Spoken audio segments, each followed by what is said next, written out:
I discovered my husband slept with his ex because I was struggling to get pregnant. Turns out he had the fertility issues, so I handed him divorce papers and left.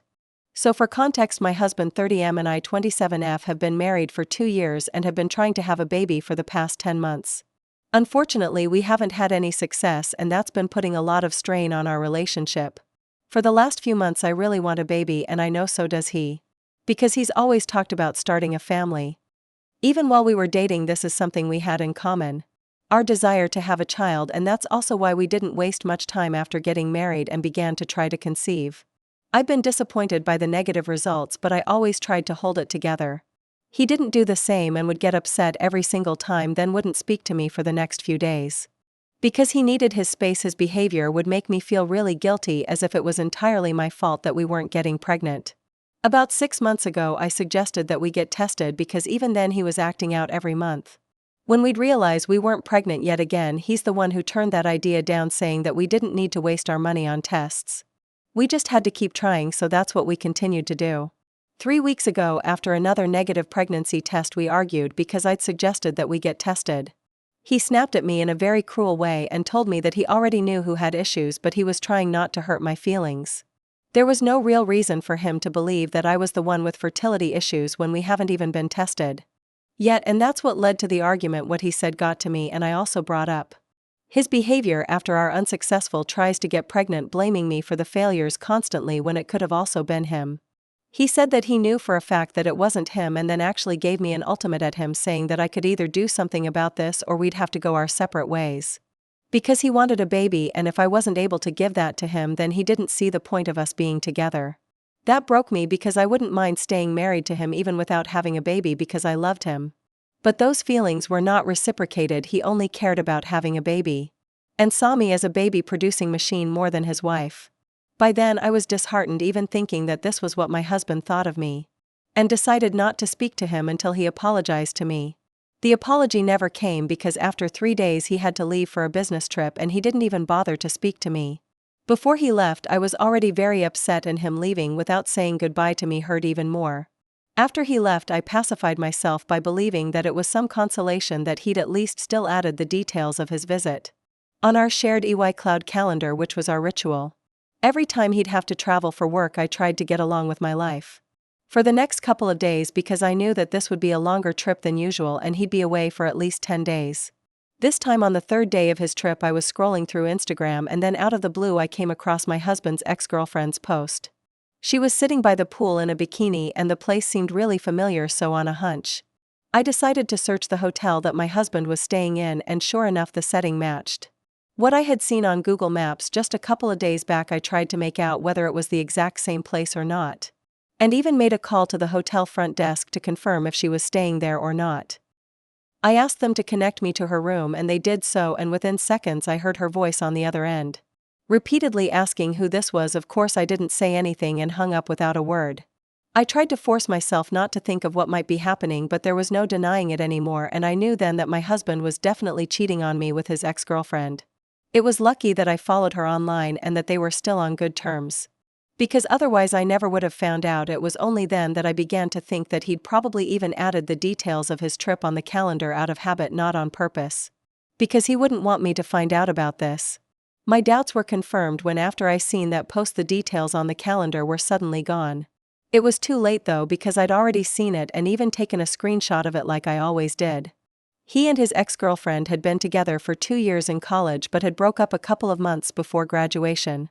They'd stayed in touch after that and were really good friends, because she'd even attended our wedding. I did find it a little weird, but my husband reassured me that there was nothing brewing between them and it was all in the past, so I had nothing to worry about. Besides, they would only meet each other in group settings with all their other friends, and otherwise she'd always be traveling. So I didn't think much of their friendship. She'd been nice to me, so I'd been following her Instagram account for a few years now. But I'd never imagined that it would actually come to my rescue someday after I processed the fact that the two of them were definitely together. I knew that I had to end this marriage right away, so I called a friend of mine and asked him to put me in touch with a divorce attorney ASAP. And he was able to arrange that for me overnight, since he'd been divorced himself before. I explained the situation to the lawyer and asked them to draw up divorce papers. I also decided to get a fertility test done because I had a nagging feeling that there was nothing wrong with me and that my husband was just making excuses for his failure. So within the next week, I'd filed a petition for divorce on grounds of infidelity and also got my test results back, which said that I had absolutely no problems relating to fertility. And there's no reason that I should be struggling to conceive everything I'd suspected to be true, and I literally couldn't wait for my husband to come back home so I could throw these papers in his face and then dump him. I kept myself busy during those days, so I didn't even have the time to cry or feel bad about what was happening to me. My only motive was to teach my husband a lesson of a lifetime. Then on the 11th day he finally returned and tried to act casually around me. He even spoke to me and apologized for the fight we had before. He left and said that he'd been looking into IVF recently and wanted us to try that. I didn't reply to anything and came straight to the point. I asked him where exactly had he been staying these past 10 days for his work trip. He tried to beat about the bush and said that he didn't even remember the name of the hotel, but I could see him struggling. I even prompted him with the name of the place and he tried to shrug it off. But then I brought up that I'd seen a post on his ex-girlfriend's Instagram at the same place, which seemed like a really weird coincidence. He tried to ignore that, but I kept talking, and then finally I asked him if he'd met his ex on his trip. He denied it vehemently at first, but I just kept staring at him for like 7 to 8 minutes completely silently. And that's what finally made him tell me the truth, not even the full truth. He just admitted that he had met his ex but hadn't wanted to tell me about it because that would make me feel insecure and he didn't want that. I told him that I wanted to know what exactly had happened and he tried to change the topic. But I refused to let him and he gave in. After a while he told me that he had indeed met his ex-girlfriend and also slept with her, but it was just out of frustration. He confessed to me that he'd asked her to meet him at the hotel one day before he left and she'd agreed initially. He just intended to confirm if he was the one with fertility issues or not. Because he remembered very clearly back in college they'd broken up because his ex had accidentally gotten pregnant while they were together and he believed that it had been because of him. Unfortunately, when he discussed this with her, she confessed that she'd been cheating on him with another guy. At the time, and the baby might not have been my husband's, he was disappointed and wanted to fly back home. But his ex convinced him to stay and they ended up sleeping together because he claimed that he'd just fallen weak. Now that the last hope that he had was also gone, he was just frustrated and couldn't take it anymore. So he slept with his ex-girlfriend and he explained everything to me really calmly, as well as if it was a very reasonable thing to do. He then told me that the reason he gone to his ex to confirm if he was the one with fertility issues or not instead of just getting tested was that the latter was much more terrifying and definitive, jumping through hoops to arrange a secret holiday with his ex, only to ask about an accidental pregnancy that had happened ages ago. However, was a lot more convenient. Sleeping with her after that was even more convenient. He told me that after he learned that the pregnancy that his ex had terminated in college might not have been caused by him, he decided to get tested at a hospital there. And it turned out that he was actually the one with fertility issues and not me. He'd also realized that his ex had used him because she'd only stayed at the hotel for the first 5 days out of 10 days, and after the 5th day she'd taken off. But promised to keep in touch because of course they'd spent the night together. But instead she blocked him everywhere the very next day. And he realized that this had been nothing but a one-off thing for her and not the emotional reconciliation that he'd hoped for. He told me that he was sorry about everything and that he'd only done these things because he was frustrated and really wanted a baby and a family of his own. And then he said to me that he'd realized that he'd screwed up, but he was still willing to give our marriage one last chance. He was willing to give our marriage one last chance because it was apparently his call to make in his head. That's when I burst out laughing and didn't stop laughing until I handed over the divorce papers to him along with the results of the fertility test. After going through those papers, he began to tell me that this was all really unnecessary and that we could still make things work. But I just didn't say anything. I already had my bags packed and I'd been recording our entire conversation on my phone all along. So I was good to go. After he told me the entire story of what had happened on his trip, I didn't need to waste more of my time arguing with him. So I decided to walk out that very instant. He got to his knees and started begging me to forgive him. Once he saw that I'd already packed my bags, but there was no changing what he'd done. So I ignored him and dragged my stuff to my car, got into it, and drove off, leaving him crying in the front yard. I drove to a friend's house since I'd already asked her if I could live with her until the divorce had been sorted out. And she'd very kindly agreed to that. This was a friend of mine from college and my husband doesn't know where she lives. So I know he won't be able to find me either. It's been almost 3 days since I left and he's been texting me every day, but I haven't opened even a single text of his. I thought that he would give up eventually, but then today I received a call from my in-laws. Instead, my mother-in-law was totally out of control and was demanding that I return her son's calls or respond to his texts right that instant. I was panicking and asked her what exactly had happened, and she told me that my husband had apparently called her up and told her what had happened and was sobbing uncontrollably. When he called her, he had even said multiple times that now that I was gone he didn't see the point of going on with life anymore. And that he didn't even know what to do with himself. Since he now knew that no matter how hard he tried he'd never be able to have the life and family that he'd always wanted. And that had shattered him. He had been so hysterical that my mother-in-law was afraid that he'd do something to himself. And wanted me to call him back right that second. Now I think it was a little cruel, but when I heard all of that I got really upset because that just sounded like he was trying to make me feel guilty for looking out for myself. I'd just done what any other self-respecting woman in my place would have done, and it felt like he was using that against me. And making himself seem like the victim just because he was infertile. So instead of calling him, I told his mother that he could do whatever he wanted to. Because now I wasn't his wife anymore because he cheated on me. She was shocked and said that I was being cruel. But I didn't really care and told her that her son deserved it because that's how upset I was. Then I hung up before she could waste more of my time. And tried not to think about these things. Then about an hour ago my husband texted me again, and this time I finally opened the text. It said that he was finally feeling better. And I didn't need to respond if I didn't feel like it, but he told me that the way I'd reacted to news of his breakdown had been nothing short of heartless. And now he felt like I never even loved him at all. He said that he wanted me to understand that he was also suffering right now, and it wasn't just me who was going through a tough time. Because he was literally infertile and would never be able to have kids of his own, so I should have been kinder to him. So Ida for refusing to talk to my husband when his mother called me and told me that he was having a mental breakdown after he cheated on me. Update 1: 3 days since the original post, and before I begin I just want to thank everyone who responded. It was nice of everyone here to be so supportive and kind to me. I get now that I should have dumped him as soon as he started blaming me for failing to get pregnant, but I'm not the kind of person to give up on relationships easily. Unless they show me for sure that they're not worth it, which he did by cheating on me. I didn't get back to my husband because there was no point. The reason he and his mother had tried to call me was because they wanted to guilt trip and emotionally manipulate me into coming back to him. But I wasn't going to let them do that to me. I was also suffering just as much as he was, and even more. So because I was the one who had been cheated on and had lost my marriage in less than a day. So for him to even insinuate that he was the victim of a situation like this was just ridiculous. He wasn't the victim, he was just pretending to be one.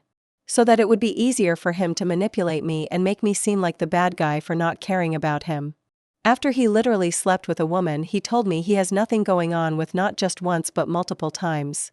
So pardon me if I'm not so quick to forget that and forgive him as if nothing had even happened. He has been texting me continuously again, but I've just muted him and haven't opened his chat since the last time. He texted to tell me that I was being cruel to him. He has a couple of weeks to respond to the petition, but I'm sure he's going to try and get the divorce cancelled somehow. And is going to go out of his way to persuade me not to go through with it. But he doesn't know that I've already given up on him in this marriage, so it's just a waste of time for him to try and convince me otherwise. I could have forgiven him for the infertility because it wasn't his fault, and I could have forgiven him for behaving badly, but I just cannot forgive him for cheating. Update 2: so I had to go back home today because I'd realized that I'd unintentionally left a really expensive bracelet back there which my dad had gifted me. It had been a big mistake on my part to forget about something as important as that while packing. But I was just feeling really out of it at the time as well. I wanted to go back home at a time when my husband wouldn't be there, but I knew that would be weird and I didn't want to sneak into a place I used to call home like some burglar. So I steeled myself and went there after work today without caring about whether my husband would be there or not. He seemed very happy to see me at the door and even tried to hug me because I guess he hadn't noticed that I wasn't even smiling, and neither was I looking at him. I pushed him away when he tried to hug me and told him that I was just there to collect some of my jewelry and then I'd be on my way. He seemed disappointed and told me that I was being heartless right now. Then he said that it was just one incident and I could just forgive him and move on instead of making such a big deal out of it. He even tried to tell me that he'd come to me himself and confess, so I should at least take that into consideration and forgive him. Because at least he didn't lie to me. I had to try very, very hard to control the urge to slap him so hard that he'd land up in outer space, and tried to ignore his meaningless blabbering. He continued to talk about how he had no contact with his ex now, as if that was his choice and not hers. She's the one who had blocked him and not the other way around. He'd have been more than happy to continue speaking to her even now had I not found out about them. Once I grabbed the box my bracelet was in, I was ready to leave, but he stopped me and blocked my way out of the bedroom by standing there in the doorway.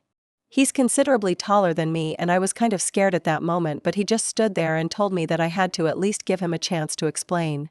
I had no other choice but to stand there and let him continue speaking and repeat the same things he'd told me several times before already. Like how he'd only slept with his ex out of frustration and not because he actually wanted to. And that he didn't even like her because she'd used him. He told me that his ex had helped him realize how much he loved me and that he wasn't willing to give up on us so easily. He just needed one more chance and he proved that he was a good husband. But I had to give him that one shot. I didn't intend on giving him that chance at all. But just so I could leave, I told him that I'd think about it, and it seemed to cheer him up and he let me go. He tried to hug me once more while I was leaving, but once again I pushed him away and got into the car. I drove away as fast as I could. Because I just wanted to put as much distance as I could between me and him. I came back home half an hour ago. And I'm still feeling annoyed that he even believes that he deserves a second chance after what he did. I'm sure he's going to contest the divorce, but it doesn't really matter since I know he cheated and I have the evidence to back it up.